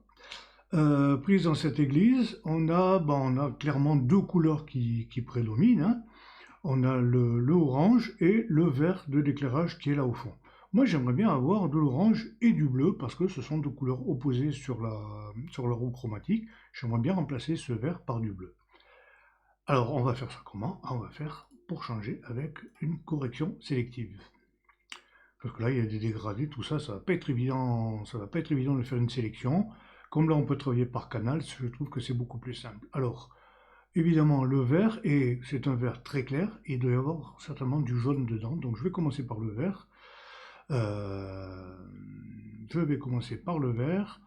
Et donc, le vert, le vert, le vert, je vais faire monter le bleu. Donc, il faut que je baisse les jaunes. Vous voyez que là, on est parti sur du cyan. Sauf que si je baisse le cyan, ah voilà, il faut que je monte un petit peu le cyan aussi. Et là, par contre, je vais baisser la luminosité. Ouais, mais si je baisse la luminosité, on ne le voit plus. On le voit, mais on le voit moins. C'est-à-dire je perds du dégradé. Donc j'y vais, je fais un petit compromis. Je vais voir si je peux rattraper ça avec le jaune. Donc en faisant un petit peu la même chose, hein. C'est-à-dire que je vais monter le cyan. Non, non, non. Je, je vais mettre ça à 0. Je vais baisser les jaunes. Voilà. Et monter un petit peu le cyan quand même. Et encore un petit peu la luminosité. Voilà, on est passé de ça en ça. Du coup, ça, en même temps, ça a un petit peu donné un petit peu de densité à l'orange qui est aux alentours. Et c'est pas mal. Voilà. Et là, on va l'appeler, c'est quoi? C'est un hôtel.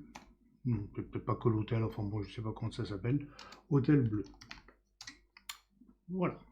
Ça, c'est le deuxième exemple. Il était un petit peu plus complexe parce qu'il fallait jouer sur plusieurs. Enfin, c'était plus en nuances avec les dégradés qu'il y avait. Et puis, c'était un petit peu plus complexe parce qu'on a utilisé la correction sélective cette fois. Troisième exemple, troisième traitement. Alors là, on va faire un petit peu plus compliqué, hein, un petit peu plus délicat, c'est normal, hein, on progresse. Là, on est devant une photo qui a une ambiance un petit peu vaporeuse, un petit peu, voilà, on va pas pouvoir se contenter de sélection très nette, très dure, parce que rien n'est franchement délimité sur cette image, hein. On a une ambiance de brume un peu bleutée, une ambiance de tout petit matin. C'était il y a quelques années, c'était en hiver, dans les derniers jours de décembre, si je me rappelle bien. Il y avait de la brume là derrière les arbres, on voit pas bien, mais il y avait un lac. Les feuilles mortes, rouges, il en reste encore un peu aux arbres, il y en a par terre. Bon, la scène est très jolie. L'ambiance est sympa, moi j'aime beaucoup les ambiances de brume. Mais par contre, augmenter le contraste entre les feuilles rouges et l'ambiance bleue, c'est pas évident quand on est dans un truc très flou comme ça. Alors comment on va faire? On va travailler tout en diffusion. On va commencer par récupérer l'ambiance bleue parce que voilà, ça va être plus général. Après, on va voir, on va s'attaquer au feuillage. Alors, je vais commencer par récupérer une teinte bleue. Je dis bien la teinte, hein, pas la couleur. Je vais récupérer la teinte bleue quelque part là, voilà, dans le ciel. Je récupère la teinte, on ajustera la saturation et la luminosité un petit peu plus tard, on verra ça, hein. Donc je vais pas m'embêter, je vais mettre une couleur unie pour l'instant sur toute l'image. Je vais l'appeler ambiance bleutée. Voilà. Et je vais la mettre en mode incrustation qui en général est pas mal pour une ambiance un petit peu générale, un petit peu diffuse comme ça. Voilà, je monte la saturation. Alors évidemment, ça va beaucoup trop loin un petit peu partout. Et là, je vais mettre un masque de luminosité. Alors un masque de luminosité, encore une fois, je n'entre pas dans les détails, ce serait pas du tout le propos de la formation ici, du tuto. Je vais faire un contrôle ou commande clic droit sur la couche de luminosité, la couche RGB. Ça me sélectionne les tons les plus clairs et les tons qui ont la luminosité à 50% au-dessus de la moyenne. Voilà, les zones dont la luminosité est dans les 50% les plus clairs de la photo. Voilà. Je reviens sur le calque. Là, je vais supprimer ce masque de fusion et je réactive le calque et je recrée un masque de fusion. Comme il y a une sélection, il va automatiquement activer la sélection, la transformer en tant que masque. Et là, vous voyez que ça change complètement par rapport à tout à l'heure, hein. Là, c'est comme s'il n'y avait pas de masque. Là, j'en ai mis un. Donc, du coup, je vois que je peux encore un petit peu monter mon bleu, en profiter, voilà. Bien, maintenant, comment on va faire pour le rouge? Alors, pour le rouge, pour récupérer le rouge, on va employer une bonne vieille méthode. Je vais commencer par faire une courbe. On va travailler avec une courbe, voilà. Et cette courbe, je vais l'appeler rouge parce que je vais travailler avec le rouge. Voilà. Et là, cette fois, je vais aussi supprimer le masque de fusion. Et là, je vais récupérer la couche de rouge. Voilà, je fais un contrôle ou commande-clic sur la couche de rouge. Je recrée un masque et là, j'ai la couche de rouge. Alors, elle ressemble beaucoup à la précédente, mais vous voyez qu'il y a quand même des nuances. Là, ça ne laisse passer que les endroits où il y a du rouge. Alors vous allez me dire, oui, mais dans le ciel il n'est pas rouge, il est bleu. Oui, mais il est bleu très clair. Donc on n'est pas très loin du RVB du 255, 255, 255. Vous voyez, on est à 209, 229, 253, 210 de rouge à cet endroit-là. Hein. Donc il y a quand même beaucoup de rouge. C'est pour ça que la couche est gris clair, mais elle est quand même présente ici. Voilà. Parce que lui, il prend tout ce qui est en rouge là-dedans. Ok. Donc là, je vais pouvoir travailler avec du rouge. Je vais d'ailleurs monter le rouge, un petit peu arbitrairement pour l'instant. Je vais voir après ce que j'en fais. Et ce calque-là, je vais le mettre lui-même dans un groupe, tout seul. Il va être le seul occupant de son groupe. Voilà, comme ceci. Il n'est pas dans le groupe, il ne l'a pas pris dans le groupe. Voilà, là, il est pris dans le groupe. Boum. D'ailleurs, ce groupe, je vais lui mettre la couleur rouge. Je vais affecter la couleur rouge au groupe et à tout le contenu du groupe. Et je vais l'appeler rouge. Voilà. Et nous allons lui affecter un masque, mais on va le mettre tout noir. Alors pour faire un masque tout noir, on maintient enfoncé la touche Alt ou Option sur Mac et on clique l'icône de nouveau masque et ça fait un masque directement en noir. Donc pour l'instant, c'est comme si j'avais rien fait. Et là, je vais prendre le pinceau et je vais lui mettre une opacité vers 30 et un flux un petit peu inférieur, un flux vers 25, voilà. Et maintenant, là, je vais peindre en blanc. Alors ça va faire quoi? Ça va faire que je vais révéler des parties que ce masque actuellement cache. Ça va montrer ce qu'il y a en dessous, mais en dessous, c'est déjà filtré par le masque de rouge. Donc en fait, ça va être les seules parties qu'on va voir, ça va être celles qui vont être en blanc ici et ici. Et ça va donc me permettre de cibler les endroits où je veux faire monter le rouge. Voilà, je peins comme ceci aux endroits où je veux révéler le rouge. Voilà, avec mon pinceau assez léger, je ne vais pas trop vite, c'est pas la peine. Pas faire de bêtises. Voilà, alors comme ça c'est pas flagrant, on se dit mais ce qu'il est en train de faire c'est du rien du tout. Regardez, avant, après, vous voyez on a déjà un petit peu gagné. Je vais monter un petit peu mon flux, je vais le monter à 28, voilà. Je vais aller dire 30, mais 28 ça va aller. Voilà. Avant, après, vous voyez ça commence à monter le rouge. Et là on va le faire aussi là par terre. Les feuilles mortes qui sont au sol. Je vais réduire la taille de mon pinceau, ici. Ici, j'hésite pas à passer plusieurs fois, hein, c'est pour ça que je réduis le flux. Voilà. Là, je vais élargir le pinceau pour faire toute cette surface-là qui est plus grande. Voilà, avant, après, le sapin ou je ne sais quoi là qui est derrière, j'y vais aussi.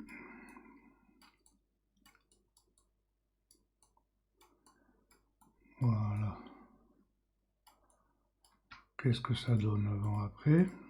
Alors bien sûr, je peux encore remonter ma courbe. Hein. Voilà, comme ceci. Je vais rajouter un petit peu de jaune, maintenant que j'y vois mieux ce que je fais. Donc je baisse mon bleu. Et au niveau de la luminosité, est-ce que ça vaut le coup de faire quelque chose? Non, j'aime pas. Non, non, je vais le laisser comme ça. Je reviens sur mon masque et je continue à le faire, toujours en blanc. Bien sûr. Voilà, là j'y suis allé un petit peu fort. C'est pas très joli ce que j'ai fait là, donc je passe en noir et je viens effacer. Alors je suis toujours avec un flux réduit, hein. C'est pour ça que ça efface pas tout, mais c'est un petit peu ce que je voulais aussi. Je veux atténuer, voilà. Je reviens en blanc, je réduis mon pinceau. Je vais revenir par là, maintenant que j'ai zoomé, je vois mieux ce que je fais. Voilà. Là, idéalement, il faudrait y passer plus de temps. Zoomer, faire les zones une par une, travailler proprement. Parce que là, j'y vais un petit peu à grand coup de louche. Hein. Voilà. Ça donne quoi l'ensemble avant, après? Vous voyez qu'on y a beaucoup gagné au niveau du rouge. Au niveau des tons rouges. Voilà, le masque ressemble à ceci. Il y a des trucs un petit peu... Toujours rigolo de regarder les masques une fois qu'on a fini. Ça ressemble pas du tout à ce qu'on croit avoir fait. Voilà. Là, je crois qu'on est pas mal. Donc, le rouge avant, après. Le bleu avant, après. Et l'avant-après général, comme ceci. Avant, ouais, c'était sympa, mais c'était un petit peu terne, c'est vrai. Et là, on a redonné du peps à la photo. Voilà, vous rajoutez peut-être un petit contraste général. Si je fais une courbe, que je la mets en mode lumière tamisée, par exemple, non, c'est un peu fort. Si je réduis l'opacité, avant, après, ouais, peut-être, c'est pas mal. C'est encore un petit peu trop opaque. Comme ça, c'est mieux. Ah, voilà. C'était surtout là, par contre, c'est un peu trop bleu. Hein. Là, c'est un peu trop bleu. Faudrait masquer à cet endroit-là. Enfin, voilà, c'était pour vous montrer un petit peu la technique du double masquage, comme ça. L'utilisation des masques de fusion, des modes de fusion, pardon. Et vous montrer qu'on peut travailler aussi sur une zone plus vaporeuse, plus pour travailler sur une ambiance générale, plutôt que sur une sélection, une zone particulière, toujours avec l'utilisation de la courbe et d'une couleur unie, assistée des modes de fusion pour rendre le résultat plus diffus, plus sympa. Moi, je trouve l'ambiance un petit peu sympa, là, un petit peu... Voilà, là, en fait, c'est ici qu'il faudrait baisser. En fait, ce masque de bleu, là, je continue mon explication tout en parlant, là. Enfin, voilà, je vais le mettre dans un groupe, je vais faire comme ça. Là, ce groupe-là, je vais le mettre en bleu. Je vais l'appeler bleu. Voilà, et ici, je vais faire un masque. Cette fois, je vais le faire en blanc. Je vais reprendre mon pinceau, cette fois en noir. Et là, je vais venir atténuer. Je vais monter un petit peu mon opacité. Voilà. Là, je vais venir atténuer ici parce que c'était trop fort. L'ambiance bleue à cet endroit-là. Voilà, j'aime pas laisser les choses. Voilà, il faudrait presque faire un dégradé en fait. Si je fais un dégradé du noir au blanc comme ceci, il est radial. Comme ceci, voilà. Là, je trouve que c'est mieux. Ouais, là, ça me plaît. Voilà, je peux fermer la conscience tranquille, même avec le contraste. Là, c'est la courbe. Alors ça, c'est pour contraster. Contraste. Voilà. Et là, si on fait un avant-après général, voilà, là, la photo, elle vaut le coup. Voilà. Vous avez eu droit à un traitement improvisé, en grande partie improvisé en direct. Voilà.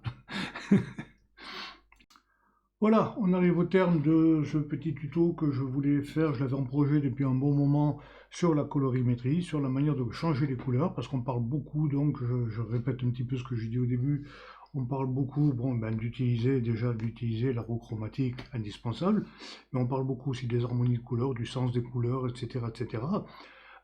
Mais c'est vrai que quand on arrive devant une scène, devant un spot, qu'on veut faire une photo, on a rarement les couleurs, spontanément les couleurs qu'on aurait bien voulu avoir, donc il faut les adapter ou carrément les changer en profondeur.